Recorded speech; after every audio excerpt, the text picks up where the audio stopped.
Affaire de la Sénégalaise Diary Sauve continue à alimenter l'étoile. Les informations selon lesquelles la jeune élève en deuxième année de classe préparatoire au lycée Louis-le-Grand de Paris est portée disparue depuis janvier. Et depuis lors, les supputations et les informations fallacieuses indiquant que la jeune élève Diary Sauve a disparu ou a fait une fugue, sans pourtant apporter les preuves les plus tangibles. Pour le collectif Retrouvons Diary Sauve, composé de jeunes étudiants de Cheikh Anta Diop, s'est investi pour la cause de leurs camarades. Diary Sauve disparaît sans laisser de traces. Le collectif Retrouvons Diary Sauve s'engage dans la lutte pour retrouver leurs camarades disparus il y a de cela 16 jours. Le collectif Retrouvons Diary Sauve interpelle l'État du Sénégal à tenir ses engagements afin que leurs camarades soient retrouvés. Mimodia Ledimen, activiste et panafricaniste, nous fait le point. Justement de pouvoir attirer l'attention au peuple sénégalais sur les informations fallacieuses et falsifiées qui indiquent que Mademoiselle Diary Sauve a disparu. Jusqu'à maintenant, nous n'avons aucune preuve factuelle qui dit qu'elle a disparu, ni une preuve matérielle, ni rien du tout. Tout s'est basé sur des supputations et des suspicions. C'est pour cette raison que nous tenons vraiment à préciser que seuls les enquêteurs ont accès à ce dossier pour le moment. Peut-être que les autorités consulaires y ont accès, on n'en sait rien.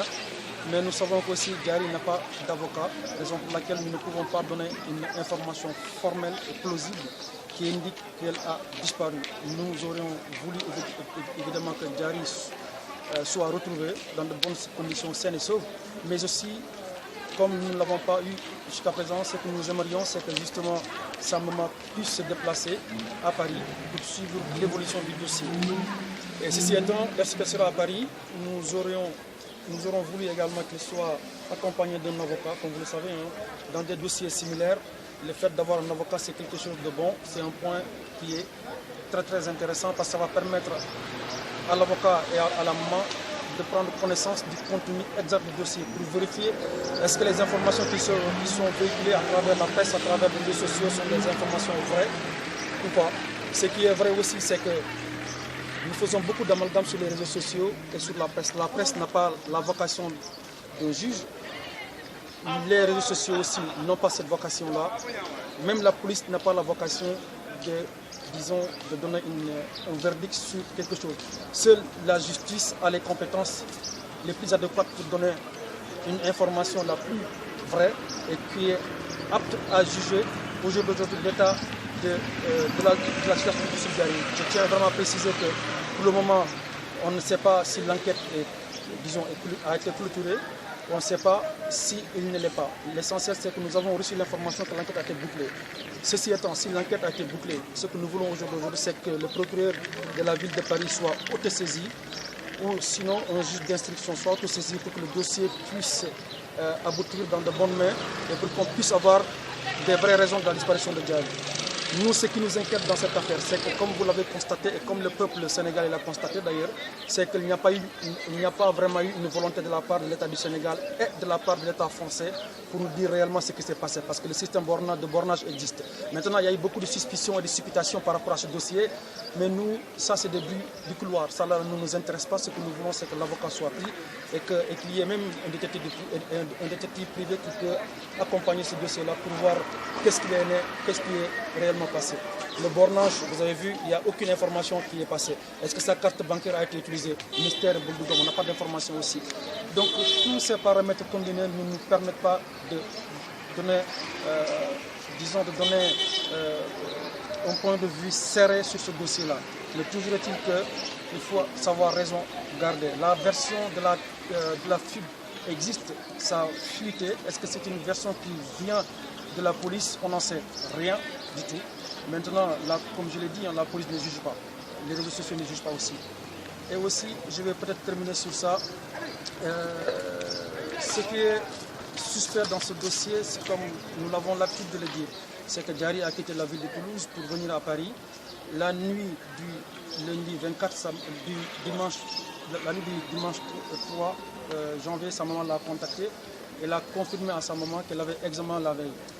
Moi-même, j'ai procédé à la vérification auprès de ses amis et collègues du lycée Louis-le-Grand qui m'ont confirmé qu'effectivement, elle avait bel et bien examen la veille. Et aussi, elle a été repérée par les caméras de surveillance de sa résidence qui indiquaient qu'elle était partie, en tout cas qu'elle était sortie avec son sac pour aller peut-être à l'école, au lycée Louis-le-Grand. Donc à un moment donné, la caméra de surveillance a perdu sa trace. Ce qui fait qu'on ne sait pas si elle a pris le métro ou sinon est-ce qu'elle a pris un autre moyen de transport pour aller dans un autre endroit. Mais toujours est-il qu'en France, on sait qu'il y a un système de traçabilité qui permet de voir est-ce que la personne a pris l'un des moyens de locomotion. Donc, jusqu'à présent, on n'a pas de preuve. Ce qui a été noté dans ce dossier aussi, et nous avons eu la certitude, c'est qu'elle a reçu un message WhatsApp qui a été visionné, lu, dans son téléphone. Maintenant, ce qu'on se pose, c'est est-ce que réellement c'est elle qui a lu le message. Mais toujours est-il que moi je sais qu'en général, quand elle reçoit un message, elle le lit et elle répond. Mais la plupart des messages qu'elle a reçus la soirée du lundi 4 n'ont pas été répondus. Ça a été visionné, mais qui l'a lu, on ne sait pas. Est-ce que c'est la personne avec qui elle est ou les personnes avec qui elle est qui l'ont ou qui l'a lu. On n'en sait rien. C'est pour cette raison que nous disons, même hier d'ailleurs, il y a Jeune Afrique qui a dit que la police française sait où est-ce qu'elle est. Apparemment, ils l'ont, disons, pris au téléphone à travers un numéro mystérieux. Parce que pourquoi dire c'est mystérieux? Le seul numéro que nous connaissons que Diary a, c'est un numéro de 07. Et ce numéro-là, il n'est pas opérationnel. Parce que moi, matin, midi, soir, j'appelle, mais ça ne passe pas.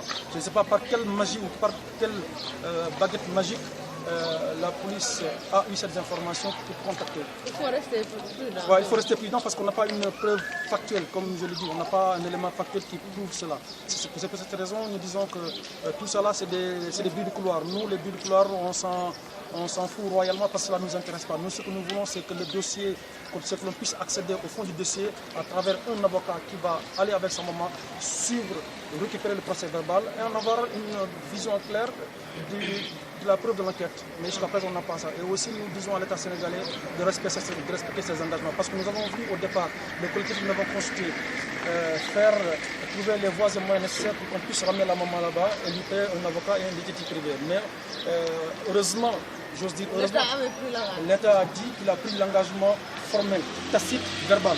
Ça aussi, il faut le préciser. Parce que ce que nous déplorons, c'est qu'il n'y a pas eu un engagement écrit dans un document qui dit que l'État va prendre en charge la maman une fois qu'elle sera à Paris. Bon, prendre en charge sur le billet, c'est déjà bien beau, mais si c'est partir à Paris, s'asseoir dans un appartement et ne pas avoir un avocat qui suit le dossier, ça ne sert à rien qu'elle soit déplacée. C'était une discussion entre qui et qui?